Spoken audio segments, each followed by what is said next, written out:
Hello and good evening on this very first day of December. You're watching APTN National News, and I'm Sav Jonesa. Nova Scotia Eskasoni RCMP have charged a 21-year-old man with 10 child sexual abuse and exploitation material offences.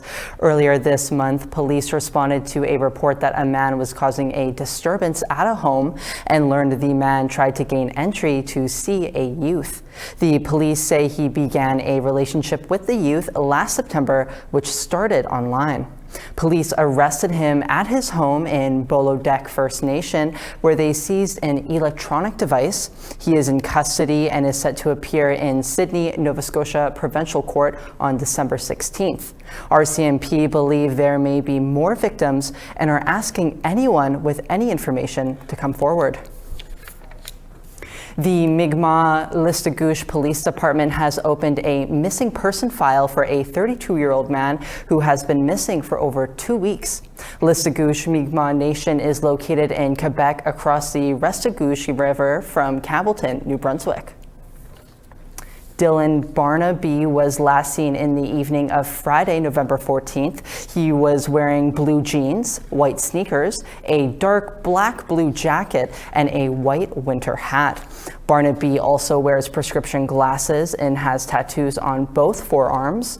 He may be driving a 2019 gray GMC Sierra, license plate AGT43X, that is missing the rear tailgate. Police say Barnaby's family and friends are concerned for his safety.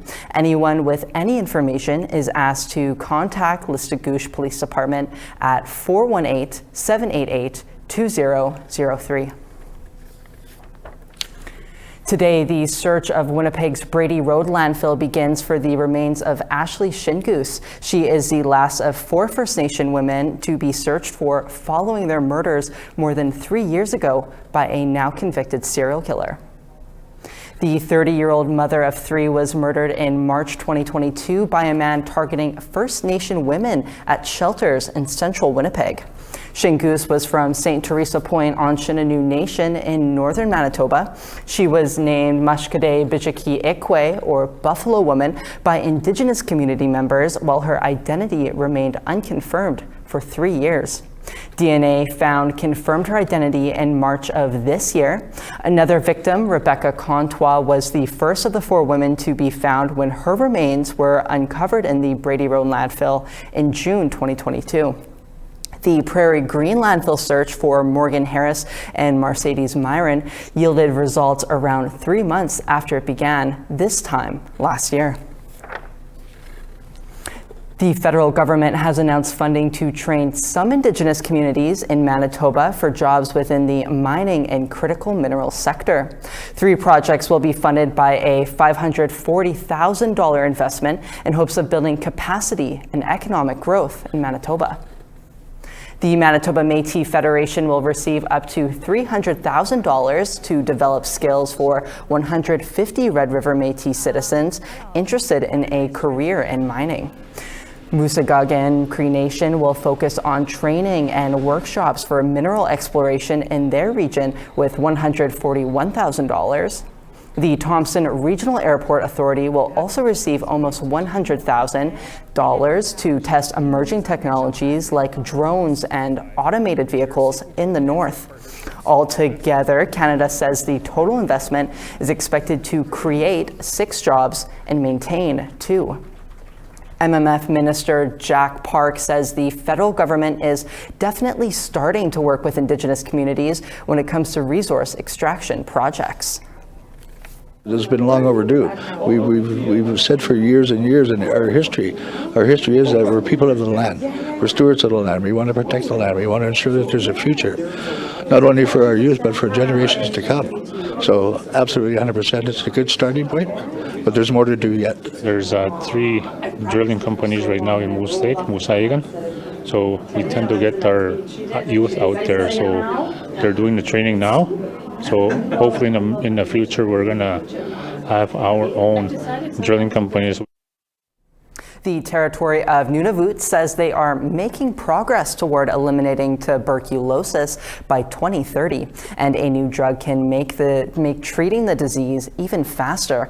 But as Justin Hardy tells us, one of the biggest hurdles in eradicating the disease is the stigma surrounding it. In 2025, Nunavut had 4 ongoing tuberculosis outbreaks.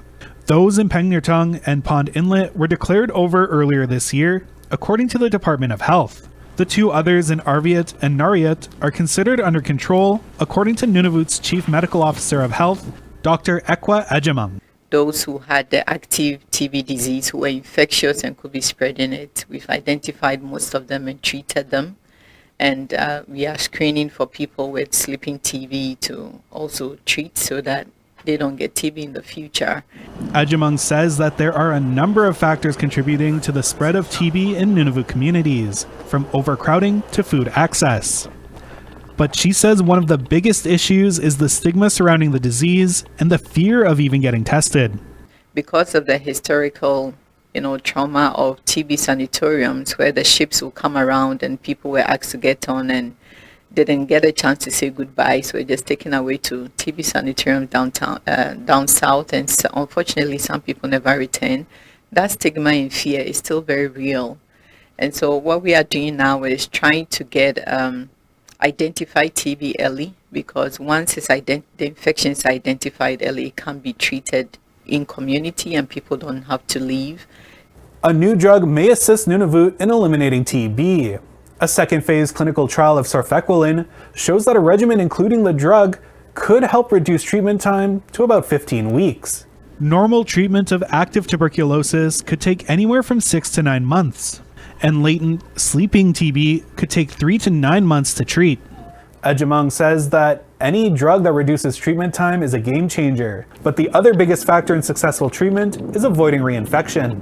It's not even just about finishing treatment and it's done, but then the determinants of health that would make another person who has just completed treatment be infected again with TB in the next year. Those are the things we really need to be working towards. Nunavummiut experiencing coughs for more than 2 weeks, fever and night sweats, loss of appetite or weight loss, coughing up blood, or being more tired than usual are encouraged to get tested at no cost at their local health center. Justin Hardy, APTN National News, Iqaluit. And with that, we move to our first commercial break of the evening. We got lots more coming up, so stick around.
Panarctic Vision 2025 came and went this weekend. As Justin Hardy tells us, the event celebrated traditional and modern culture from around the Arctic.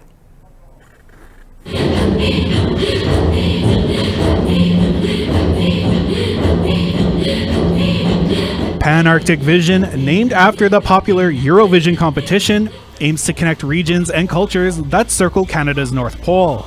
In total, 9 acts were competing for one of 3 top prizes.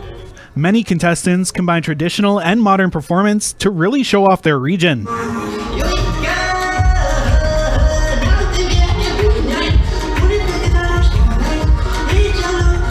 Among the performers was Nunavut's own Shauna Sitinak, who performed her song, Healing.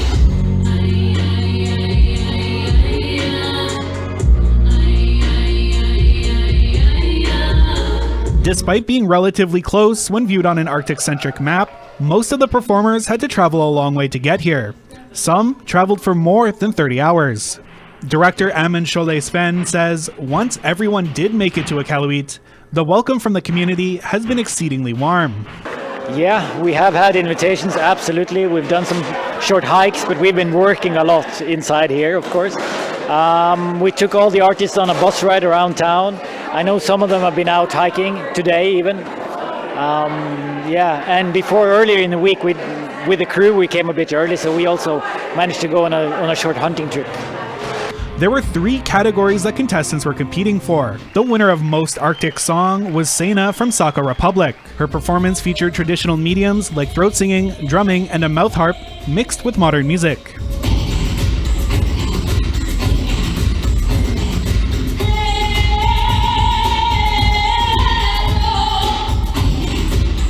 Icelandic punk band Gedbre took home the prize for Most Revolutionary Song.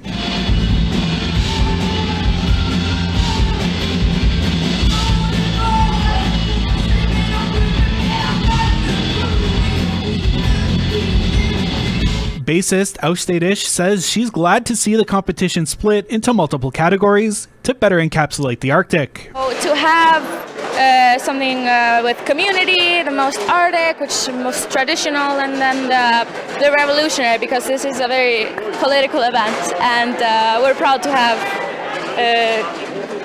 won that category. Linus Johnson of the Sapmi region in northern Norway won for song that gives the most feeling of community and togetherness.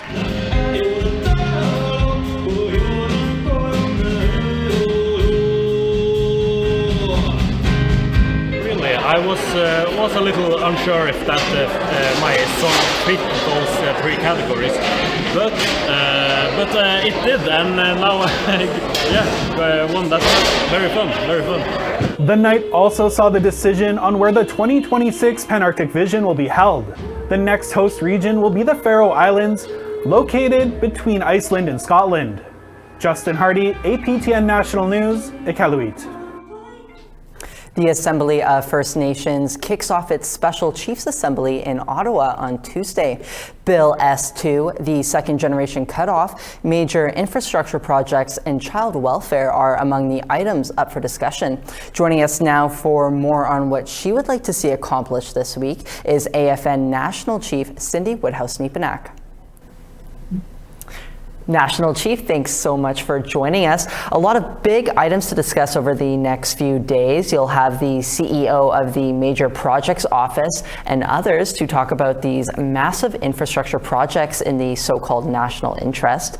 Do you see these projects announced as divisive among chiefs in Assembly? Of course, we've got a busy agenda and many resolutions to discuss. The Prime Minister will attend, will take questions, and discuss, have a conversation with chiefs in Assembly and First Nations in Assembly. Ministers from all parties and members of Parliament from all parties have been invited to talk about the legislative agenda. And of course, we will be calling on the Prime Minister to honor his commitment to reintroduce the First Nations Clean Water Act. We'll also be pushing on the Prime Minister for public safety in First Nations communities, policing as an essential service. I know that those are tough conversations to have, but they're so necessary because First Nations communities, a lot of them don't have access to proper policing services and safety services in their communities. Also, we will be updating chiefs on the historic $23 million settlement that we negotiated with Prime Minister Trudeau in 2023 regarding the discrimination that happened towards First Nations in the Child and Family Services program. That's been a big rollout on that, and so far we've got 88,000 claims that came in. Wow. Close to 300 million has been paid out on that, but there's we know that it's closer to 100,000 people that should be applying. So why are we missing people? And there's that conversation to be had. Where are the rest of these folks? Are they getting the information on time and the communications? I don't know, but I feel like we have to do a further reach out to make sure people are applying that should be applying. Even if they think they don't, they should apply anyways, because we're missing so many people. You mentioned a lot there, but I know there's also going to be an update on the child welfare reform. The federal government needs to present its national plan to the Canadian Human Rights Tribunal on December 22nd. What are your hopes there? Well, we pushed really hard. The Assembly of First Nations pushed really hard during the budget process here. I know that the budget wasn't anything to champion for First Nations. There's been cuts right across the board in every industry across the country. But we did push really hard to make sure that the $47.8 billion is still there as these discussions continue to happen. Look, we've come through residential schools, day schools, a 60 scoop, now the child welfare system that's kind of taken its place. And we have a long way to unravel that. What would you like to see achieved at this special assembly? And what's your message to those who feel little is accomplished at these meetings? The assembly always holds the government accountable, and they're really tough on the, and it showed the relevancy. The Prime Minister's coming this week. There's so many ministers that will be attending the Assembly of First Nations this week. There's, everybody knocking at our door trying to get in and on the agenda, but we only have so much time as well because chiefs want time for resolutions. It's the first time ever that a finance minister will be coming to the Assembly of First Nations. He'll be addressing the Assembly on Thursday afternoon.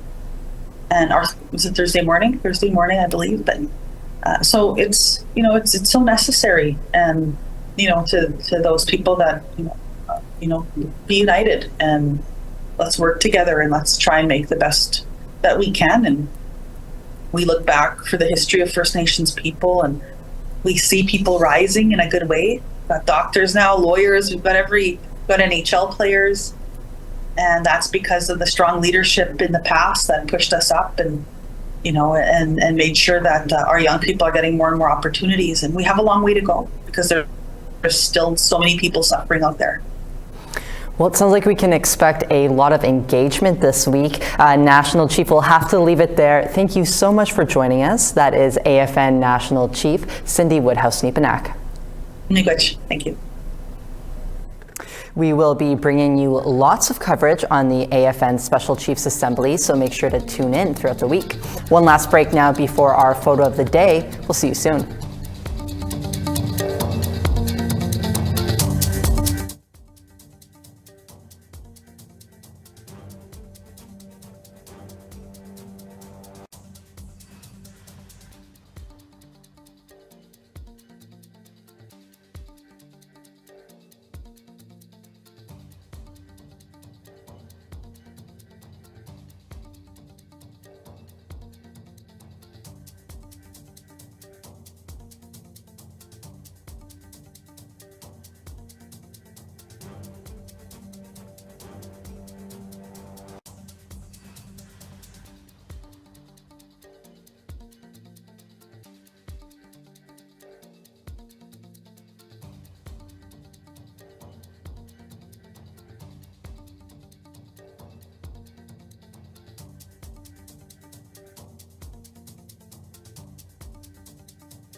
Welcome back. Time now for our photo of the day.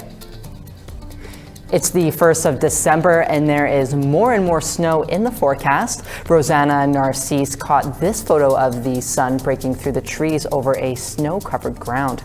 Send us your Winter is Here photos to share at aptn.ca for the chance to be our next photo of the day. Now let's take a look at tomorrow's weather forecast. On Tuesday, it will be 1 in St. John's and Charlottetown, -15 and sunny in Kuujjuaq, and -10 in Happy Valley Goose Bay.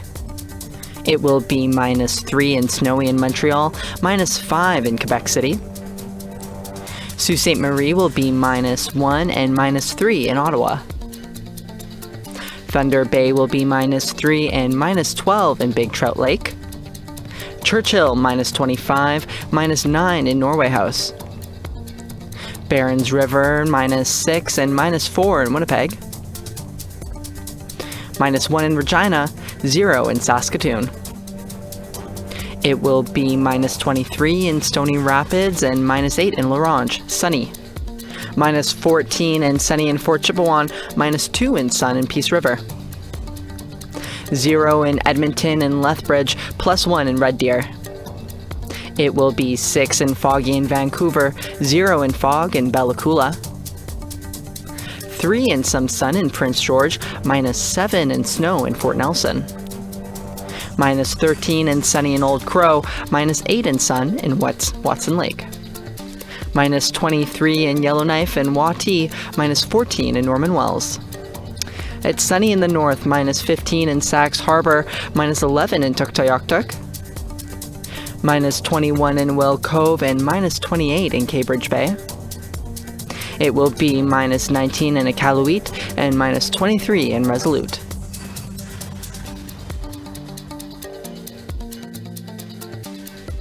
Like many teams in the Professional Women's Hockey League, the Montreal Victoire opened their 2025-2026 season this week.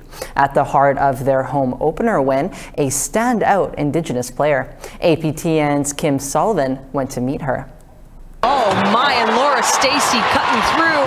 That sets up Abby Rock. Abby Rock comes in and scores!